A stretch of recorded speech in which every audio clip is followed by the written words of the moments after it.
What's good, people? It's Jem here. I'm sorry I've not been around.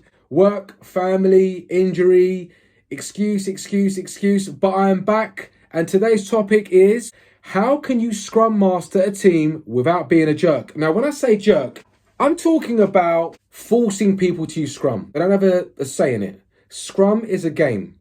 Have you ever been forced to play a game? How did that feel? Keep that in mind for a moment. Second factor when we're talking about being a jerk is just unnecessarily being nasty and harsh with people if they're not using Scrum according to the guide. We've spoken about a jerk. Let's talk about the conundrum first. What's the conundrum? You want to help people play Scrum, right? Think of Scrum as a game. And so like any game, like a game of football or a board game, there are roles, there are rules, there are constraints. Yeah, if you're playing a game Monopoly and you go around the board, you get $200. That's what it is. That's part of the game. If you want to take 500, then you're playing a different game. When you're playing football, we don't pick up the ball in the middle of the field because that's handball. If you want to do that, that's okay, but that's not football. I don't want to pretend that you can do anything and everything and just call it agile. You can do that, but it's not Scrum.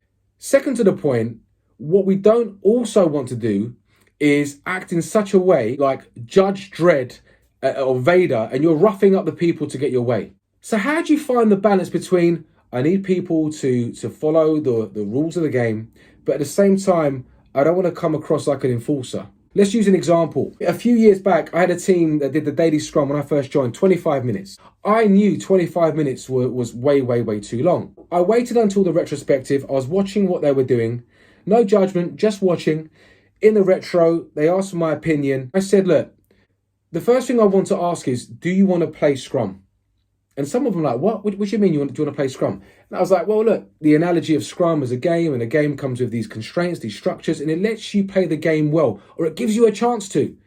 Once they understood that, in this case, the majority of the team wanted to play Scrum. So I was like, okay, so we've established that we aspire to use this game in its entirety, and there's not much of it, 10, 12 pages, to see if we can become effective as a team. Yes, we do. Okay, great.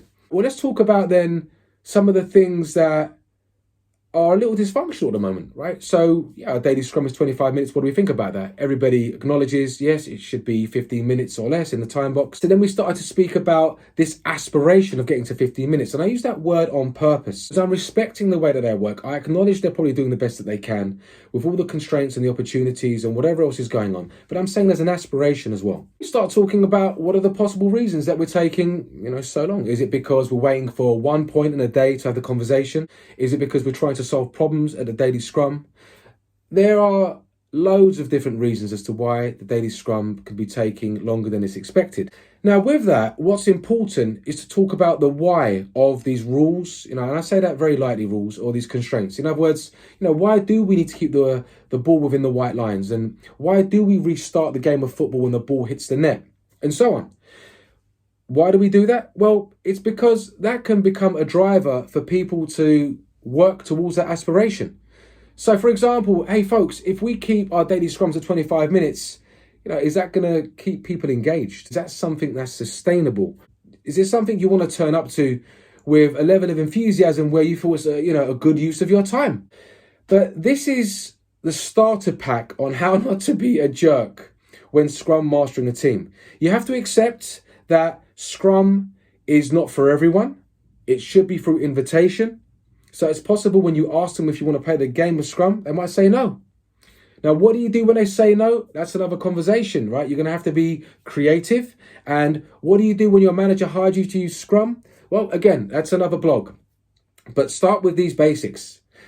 Don't coerce and force people with an invitation, which means they could say no. If they say no, yeah, we're going to address that in another place. Second thing is, don't be harsh on people in the way that they're currently using Scrum. Okay, it's possible to talk about something which is not part of the rules in a way that is gentle, but still shows that it's not what the aspirations of Scrum are. The letter of the law and the spirit of the law. Yes, we know what the letter of the law is. We know what the guide says. And yes, we also know there's context, and people are going to sometimes bend things out of shape whilst they're learning. And we have to be mindful on how we coach them to that point. Catch you soon. Peace.